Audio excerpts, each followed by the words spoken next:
No jinak za mnou Ano. můžete vidět super autíčko pro 15leté moderátory. Už bych na něj skoro dosáhl, už bych ho skoro mohl Já řídit. jsem ti to právě chtěla říct, jestli to nechceš vyzkoušet, že už by si mohl. Já myslím, že jo, myslím si, že tady na to autíčko bych si troufnu. No a pro vás výborná zpráva je, že můžete soutěžit o tohle auto, budeme rozdávat více cen. Můžete ho získat na měsíc, na týden, na 2 dny a k tomu spoustu zajímavý elektroniky od Datartu. Takže koukejte se na nás, abychom vám řekli podrobnosti, anebo běžte rovnou na náš Facebook, případně na naše webovky. A teď už bychom si mohli zahrát první song, který přišel podle... Sledujete očko! To vypálil. Mixer Show, Tereza a dneska se mnou i Kuba Kotek, protože my tady pro vás máme i kapelu Noc a deň. Ale nejenom to. Možná, že jste si všimli, že tady nejsme jenom my dva malí, ale za náma je i takový malý, milý auto. Je to lyžiér, který můžete vyhrát a my vám už za chvilku řekneme, jakým způsobem. Přesně. Nebude to zdržovat, nemáme čas, letíme dál. Máme někoho na telefonu. Sledujete očko, no a jak zmiňovala Terka, tak teďka tady pro vás máme soutěž s lyžiérem, což je auto, který se dá řídit od 15 let.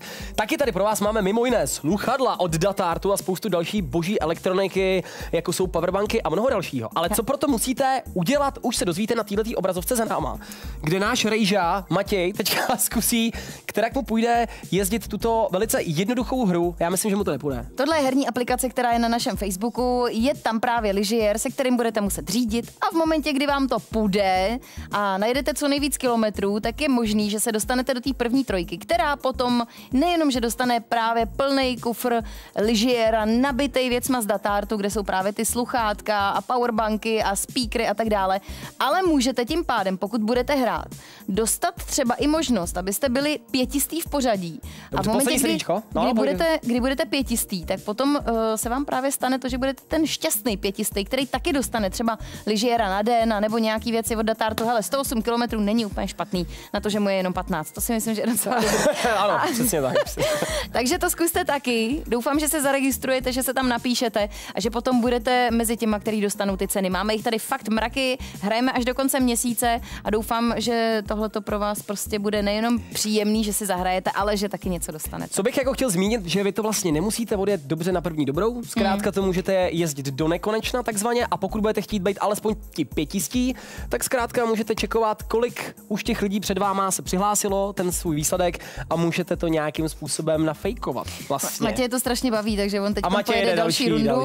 On není úplně dobrý řidič, on právě proto si vlastně zve furt lidi do svého pořadu a ukazují mu tam káru, ale teď to zkouší sám za sebe, abyste věděli, že dokáže řídit úplně stejně. No teď zrovna se vyhýbal i sluchátkům, což není úplně dobrá taktika. Zkuste si to sami. My si zatím dáme další SMS-ku, která nám přišla, kterou jste nám poslali. Ahoj, prosil bych ráno od Atmo Music, díky Mildas a my mu děkujeme taky, protože tohle je náš oblíbený song. Mildo, posíláme a vyzkoušíš tu hru? Sponzorem pořadu je lyžiér.